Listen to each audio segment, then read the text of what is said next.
In this video, we are going to illustrate adding new products to the wp2print system. In particular, we're going to create a fixed size product. Fixed size products are products where the printing company creates a list of available sizes and the customer chooses the size he wants from the list. Typical fixed size products are brochures, flyers, postcards, and door hangers. The first step in creating a new product is to hit the button Add New Product. Then assign a product name. After adding the product's name, the next step with wp2print is to tell the system the type of product we want to create. For all WooCommerce products, the system displays a drop-down field with the label Data. This is a very important field which controls the behavior of the product. In this drop-down, we see 7 different types of product. WooCommerce itself adds the first 4 of these product types. wp2print adds these bottom 3 product types for fixed size products, area products, and book products. Using this drop-down, we will indicate to the system that the product we are creating now is a fixed size product. Then we will hit the button Publish, which will actually create the product in the database. Before we start the complex configurations, we are going to complete some of the basic configuration that you will need to do with any WooCommerce product. We are going to put in some descriptive text in both the short description and long description text fields. We're going to select a product image. In this case, we've already uploaded a number of images, so we will simply choose an image for the flyer among the images that are already uploaded. And lastly, we are going to add the product to a category. Once this basic configuration work is done, we will hit the button Update. Now we will move on to the more complex configuration, which is that part of the configuration that is unique to wp2print. At the left side of the page, we can see a number of tabs. The first few of these tabs are added by WooCommerce, and all WooCommerce products have them. The bottom 4 tabs are unique to wp2print, and we will visit all 4 of these tabs. The first of these tabs is labeled File Source, and you can see it contains 4 choices, which are No File Upload Required, Customer Uploads File, Design Online, Customer Uploads File, or Design Online. This drop-down controls the set of buttons that is displayed to the customer in the product pricing page. When no file upload is selected, the system will display a button Add to Cart, and the customer will be taken to the shopping cart page immediately after hitting the button. When Customer Uploads File is selected, the system will display a button, Upload Your Design, at the bottom of the product pricing page, and the customer will be prompted to upload a file after hitting the button. When Design Online is selected, the system will display a button, Design Online, at the bottom of the product pricing page, and the customer will launch a Design Online session when hitting the button. When Customer Uploads File or Design Online is selected, the system will display both the Upload Your Design button and the Design Online button at the bottom of the product pricing page.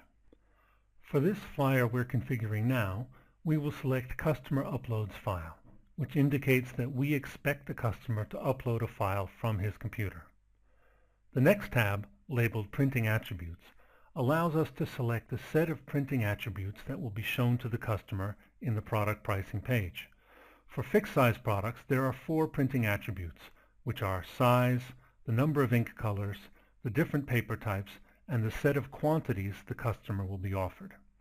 wp2print will arrange these 4 attributes into a matrix, which we call the Printing Price Matrix. Since this is a new product, we do not yet have any printing price matrices created. We will hit the button Add Printing Price Matrix. Here, the system is showing us the full set of printing attributes, size, color, and paper type that have been configured for this site. All we need to do is select the items we want to be applied for this product. For this flyer, if we want to offer A4 and A5 sizes, then we simply check these 2 boxes.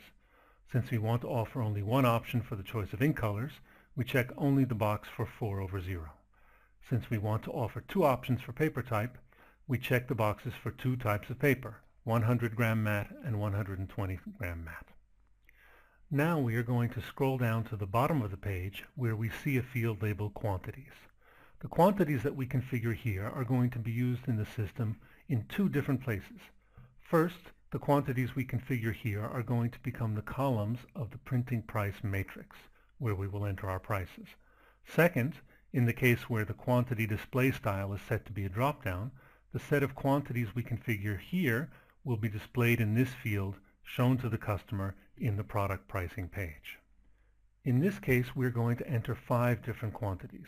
We enter these as a comma-separated list: 100, 250, 500, 750, and 1000. Finally, we click the button to create the printing price matrix. Next, we will examine the finishing attributes. Finishing attributes are finishing actions the customer might want for his product, such as folding, hole drilling, encapsulation, varnishing, essentially anything that happens after the print. As with printing, where we created a printing price matrix, here we will create a finishing price matrix, where we can configure the prices for the different finishing options we make available for this product. Since we have not created any finishing price matrices yet, the first step is to add a finishing price matrix. In this page, we see all the different finishing attributes that have been configured in this site. For this flyer product we have created, we want to give the customer a choice for folding. All we need to do is select one or more of the checkboxes displayed underneath the folding finishing attribute. In general, with finishing attributes, you will want to allow the customer to skip the finishing attribute if he does not want it. Thus, we recommend that you include a choice within the attribute that allows the customer to skip that attribute. Frequently, this will have a label like No, None, or Skip. For this particular flyer, we will check the boxes for None, Half Folding, and Z Folding. Again, down at the bottom, we're going to be asked to fill in a few quantities. In the case of finishing attributes, the quantities we enter here are not used in the quantity field shown to customers in the product pricing page.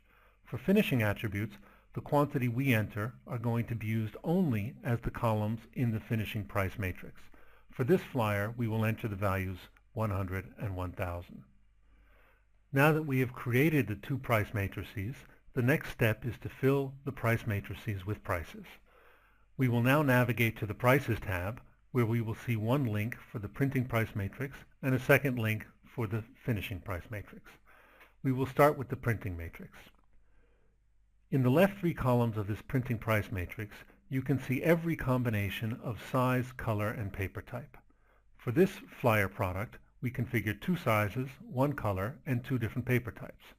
If we look at the columns to the right, we see all of the quantities that we configured for the printing price matrix.